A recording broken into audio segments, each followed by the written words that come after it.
Hi எல்லாருக்கும் வணக்கம். Welcome back to my channel. நீங்கள் இப்போ தான் ஃபர்ஸ்ட் டைம் என்னோட வீடியோ பார்க்குறீங்கன்னா ப்ளீஸ் சேனலில் சப்ஸ்கிரைப் பண்ணிக்கோங்க.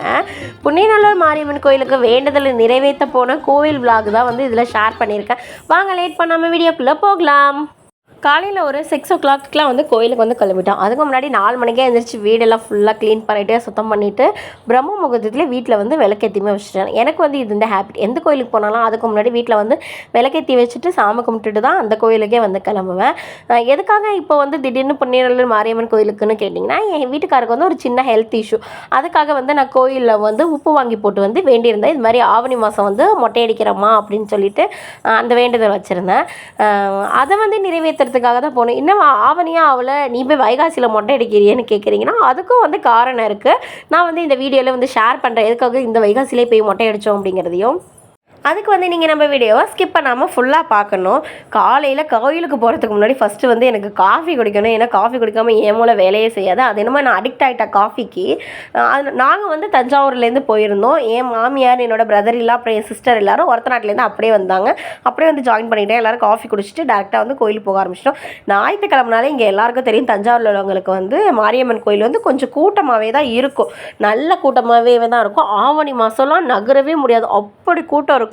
கியூ கட்டி உள்ளே விடுவாங்க. அதனால தான் கொஞ்சம் ஏர்லி மார்னிங்கே நம்ம போனால் சீக்கிரம் கூட்டம் இல்லாமல் வந்து வேலையெல்லாம் முடிச்சுட்டு வந்துடலாங்கிறதுக்காக தான் சீக்கிரம் வந்து கிளம்பணும். நீ கூட்டமாக இருக்குன்னு தான் ஆவணி மாதம் அடிக்க வேண்டிய மொட்டையை வைகாசி அடிச்சியான்னு கேட்டிங்கன்னா, அது வந்து காரணம் இல்லை. ஆக்சுவலாக என்னென்னா 1 வீக்குக்கு முன்னாடியே வந்து ஹஸ்பண்ட் வந்து என்கிட்ட கேட்டாங்க, நான் போய் பழனிக்காது இல்லை திருப்பதிக்காது மொட்டை அடிக்கவான்னு கேட்டாங்க. நான் சொன்னேன், இல்லைப்பா நான் வந்து மாரியன் கோயிலுக்கு வந்து வேண்டியிருக்கேன் மொட்டை அடிக்கிறேன்னு. இப்போ நீங்கள் மாரியன் கோயிலில் மொட்டை அடித்து விட்டுடுங்க, 6 மாதம் கழிச்சு வேணால் பழனிக்காது திருப்பதிக்காது அடிச்சிடுங்க அப்படின்னு நான் சொன்னேன். திடீர்னு எங்கள் வீட்டுக்கார் வந்து ஒரு செவ்வாய்க்கிழமை வந்து வா போய் நம்ம மொட்டை அடிச்சுட்டு வருவோம்னு கூப்பிட்டேன். என்ன திடீர்னு சொல்கிறீங்க, வீடு வாசலாம் சுத்தம் பண்ணணும், வேணாம் எங்களுக்கு வந்து ஒரு ஃபேமிலி ஃபங்க்ஷன் ஒன்று இருக்குது, அதுக்கு போகணும், வரிசையாக ஃபங்க்ஷன் அது இப்போ மொட்டை அடித்தா நல்லாயிருக்குமா, அதனால் இருக்கட்டுங்க நம்ம ஃபங்க்ஷனை வந்து முடிச்சுட்டு மொட்டை அடிச்சுக்கலாம் அப்படின்னு அந்த விஷயத்தை வந்து நான் தான் சொன்னேன். அதையும் நான் ஒப்புக்கொள்கிறேன். அது வந்து மிகப்பெரிய தவறு என்று.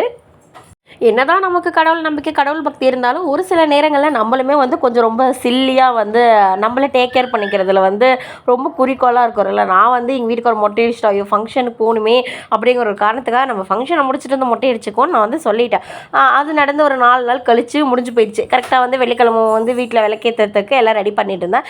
எனக்கு வந்து எப்பொழுதுமே வெள்ளி செவ்வாய் வந்து வீடு சுத்தம் பண்ணி வந்து பழக்கமாயிடுச்சு. அது எல்லாமே என்னோடய ஷார்ட்ஸில் வந்து நான் வந்து சொல்லுவேன். நான் வந்து வெள்ளி செவ்வாய் தான் வந்து க்ளீன் பண்ணுவேன், ஏன்னா பாப்பா எப்படியும் அழுக்க வைக்கிறவா அப்படிங்கிறதுனால. அன்றைக்கி தான் வந்து பூஜை ஜாமானுமே வந்து நான் க்ளீன் பண்ணி வச்சுருந்தேன். எப்பொழுதுமே வந்து நம்மளோட பூஜை அறையில் வந்து ஒரு கிளாஸ் பாட்டிலில் வந்து உப்பு கொட்டி வச்சுருப்பேன்.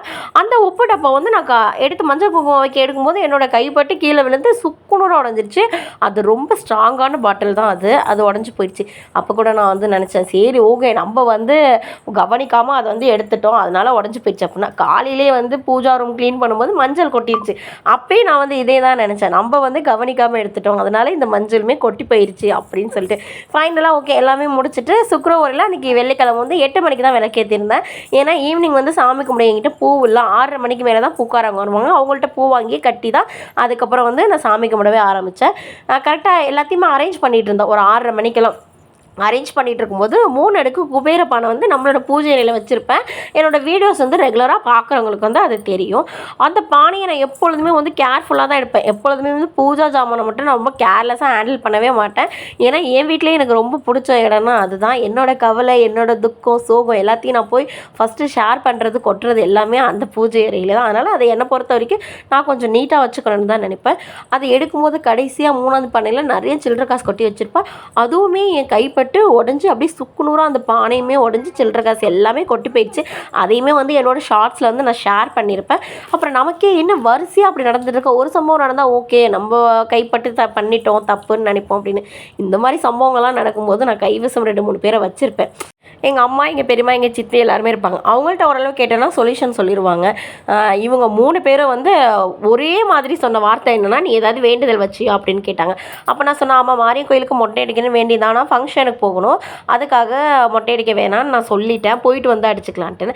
அதாம்மா வேறு ஒன்றும் இல்லை, நீ உன்னோட வேண்டுதலை காட்டிலும் வந்து மொட்டை அடிச்சுட்டு போனால் அசிங்கமாக இருக்கும்னு நினச்சி தானே நீ அடிக்க வேணான்னு நீ சொல்லிட்ட, அதனால தாம்மா இப்படிலாம் நடக்குது, நீ போய் வந்து ஞாயிற்றுக்கிழமை மொட்டை அடிச்சுட்டு வந்துடு அப்படின்னாங்க. அங்கே தஞ்சாவூரில் வந்து மாரியம்மன் கோயில் வந்து ஞாயிற்றுக்கிழமை தான் ரொம்ப ஃபேமஸ். அன்றைக்கி தான் வந்து எல்லா வேண்டுதலும் நிறைவேற்றுவாங்க. கோயிலுமே நல்ல கூட்டமாக இருக்கும். அதனால் சட்டுன்னு எதுவுமே யோசிக்கல. எங்கள் வீட்டுக்காரர் வந்தோன்னே ஞாயிற்றுக்கிழமை போய் மொட்டை அடிச்சுட்டு வந்துடுவோன்னு எல்லாத்தையும் சொல்லிட்டு வந்து மொட்டை அடிக்க வந்து கிளம்பிட்டோம். பொதுவாக எங்கள் ஊர் சைடில் வந்து ஒரு பழக்கம் இருக்கும். யாருக்கிட்ட வேணாலும் கடன் வச்சுக்கலாம், ஆனால் வந்து மாரியாத்தாட்ட மட்டும் கடன் வச்சுக்கக்கூடாது. அப்படி கடன் வச்சுட்டோன்னா அது எப்படியாவது எங்கே இருந்தாலும் அதை வசூல் பண்ணிட்டு விட்டுடும் அப்படிங்கிறது உண்மைதான். நம்மளே மறந்துட்டாலும் அந்த வேண்டுதலை வந்து கனவுல ஞாபகப்படுத்தியாவது அவங்களோட வேண்டுதல் வந்து அவங்க வாங்கிக்கிட்டு தான் விடுவாங்க. நம்ம நேர்த்திக்கடனா என்ன செலுத்துறோன்னு சொன்னோமோ அதை வந்து அதுவும் ஸ்பெஷலாக இவங்க வந்து எனக்கு ரொம்ப ரொம்ப என்னோடய வாழ்க்கையிலே ரொம்ப முக்கியமானவங்க. இவ்வளோ கடவுள் நம்பிக்கை எனக்கு எங்கேருந்து வந்துச்சுன்னா அது இவங்க கிட்டே இருந்ததா. ஏன்னா நான் கேட்குற எல்லாத்தையும் வந்து இவங்க கொடுத்துருக்காங்க. அதனால தானே என்னமோ ரொம்ப அசால்ட்டாக இந்த தடவை சரி நம்ம அம்மா தானே பார்த்துக்கோன்னு விட்டுட்டேன். அவள் கராராக என்கிட்ட கரெக்டாக வசூல் பண்ணிட்டு விட்டுட்டா. கிட்டத்தட்ட எங்கள் வீட்டுக்கார மொட்டை அடித்து ஒரு 6-7 வருஷம் ஆயிடுச்சு. எங்கள் மாமனார் இறந்ததுக்கப்புறம் இப்போ தான் வந்து என் ஹஸ்பண்ட் வந்து மொட்டை அடிக்கிறாரு.